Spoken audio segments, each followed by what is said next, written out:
C'est toujours un plaisir de vous retrouver sur Medi 1, soyez les bienvenus. Depuis quelques années, la presse est confrontée à la génération actuelle qui est née à l'ère du numérique et s'intéresse peu ou pas à la presse écrite et au journalisme en général.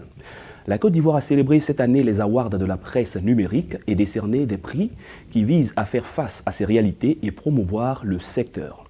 Notre invité du jour est lauréate du prix journaliste web de l'année 2020, avec elle nous parlerons des implications de cette distinction. On dira bienvenue à Nadège Koufi. Bonjour. Avec vous, nous allons échanger sur les questions liées à la presse numérique, d'autant plus que vous êtes le prix journaliste web de l'année 2020, et nous allons voir les implications de ce prix. Alors la première question, c'est de savoir quels sont les atouts qu'il y a à travailler sur les plateformes numériques. D'abord, je voudrais d'abord vous remercier pour l'opportunité que vous me donnez de pouvoir échanger, parler de la presse, du numérique et de mon prix. Je vais d'abord définir ce que c'est que le numérique. Okay. Le numérique, je définirai de façon succincte tout ce qui recouvre les sciences et technologies de l'information et de la communication. Cette presse numérique-là, au niveau de la Côte d'Ivoire, a connu trois grandes étapes, je dirais. Nous avons la première étape qui est l'avènement de la presse numérique en Côte d'Ivoire vers fin 1990. La deuxième étape a été au niveau de la presse d'une loi qui a été votée en 2017 par l'État de Côte d'Ivoire. Et la troisième étape, je dirais, est son ascension au niveau de l'environnement, de tout ce qui se fait. En ce moment, nous savons tous que c'est plusieurs millions de personnes qui ont le mobile, qui ont accès à Internet, qui ont la possibilité de pouvoir avoir des informations, de pouvoir échanger. Donc, il y a une interactivité entre la communauté. C'est comme une communauté virtuelle que nous avons. Et ces atouts-là, moi, je pense que ce sont des atouts vraiment qui nous permettent de pouvoir, je dirais, si vous avez une entreprise, de pouvoir faire booster votre affaire, de pouvoir avoir de la visibilité. Donc tout ça, on peut dire, ce sont des atouts pour le numérique. D'accord, au nombre des atouts, on n'occulterait pas la rapidité qu'il y a dans le traitement de l'information. Mais est-ce que rapidité rime forcément avec la qualité? Pas forcément.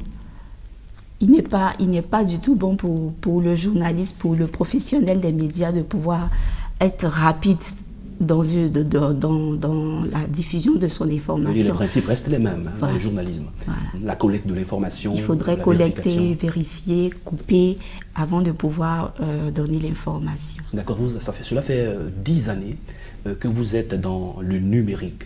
Et aujourd'hui, vous avez reçu un prix qui est une sorte de couronnement de ces 10 années. Qu'est-ce que vous en tirez? Je dirais qu'il y a eu des hauts et des bas. Pendant 10 années, ça n'a pas été facile, pas du tout facile dans sa carrière parce que dès l'entame, j'ai commencé à l'agence ivoirienne de presse et après cela, je me suis dit qu'il fallait se faire former. La formation est capitale pour tout individu qui veut se donner dans ce domaine-là. Donc, je me suis formée, j'ai passé le concours de l'ISTC où j'ai eu une licence professionnelle 3 en journaliste presse écrite, avec comme thème pour ma soutenance la presse en ligne, un média d'avenir. Donc on peut dire que ça a été un peu ce cheminement-là, avec des hauts et des bas. Mais vraiment, je dirais qu'il y a une satisfaction, vu voici ce prix qui vient encore nous dire que nous avons fait le bon choix d'être dans ce domaine, dans ce secteur d'activité. Personne ne s'y attendait par rapport à la Covid-19. Est-ce que vous avez le sentiment que ces derniers temps, vous avez été beaucoup bousculé en termes de travail par rapport aux années antérieures? Pas beaucoup. Comme je dirais qu'on a plus travaillé de façon virtuelle. Le digital a beaucoup travaillé dans cette crise que nous traversons parce que ce n'est pas encore fini. Donc on peut dire qu'on est toujours dans des conférences, des panels, des choses de façon virtuelle, pas physique, où tu as des missions, où tu peux aller, tu as la possibilité de voyager. D'accord. La presse numérique a initié des awards. Pour vous, quelle est l'importance des awards, des prix qu'on va décerner à des journalistes? Qu'est-ce que cela peut apporter, non seulement à leur carrière, mais aussi à l'avancement du secteur? Le salon et awards de la presse numérique de Côte d'Ivoire, qui est à sa première édition, où j'ai été nominée, j'ai été la lauréate du journaliste web de l'année 2020, a été vraiment, c'est une initiative à encourager. Je voudrais féliciter les organisateurs de cet événement qui ont eu cette vision-là, de pouvoir mettre en avant les acteurs de la presse numérique. Nous savons tous bien que au niveau de la presse numérique, il y a il y a ceux qui le font pas de façon professionnelle, parce que nous constatons qu'il y a des fake news, même au niveau des organes de presse. Il y a des informations qui sont données, qui ne sont pas vérifiées, qui sont diffusées.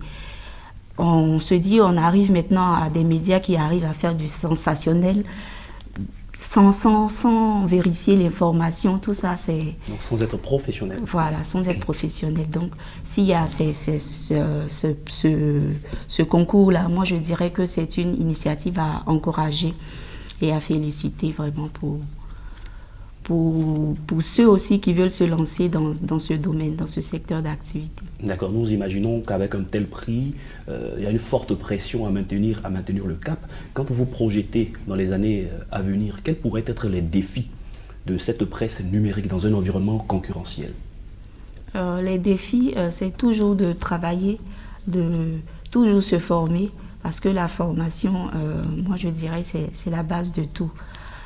Se former afin de pouvoir mieux encore donner encore ce qu'on a comme qualité. D'accord, parlons justement de qualité. Un prix vous a été décerné. Qu'est-ce qui a joué en votre faveur selon les membres du jury? Puisqu'il y avait beaucoup de personnes. Oui, selon les membres du jury, il y a d'abord des critères de sélection qui ont été faits. Il fallait d'abord avoir la carte professionnelle. Il fallait être dans une rédaction légalement constituée. Il fallait aussi ne pas avoir eu de sanctions au niveau de l'ANP.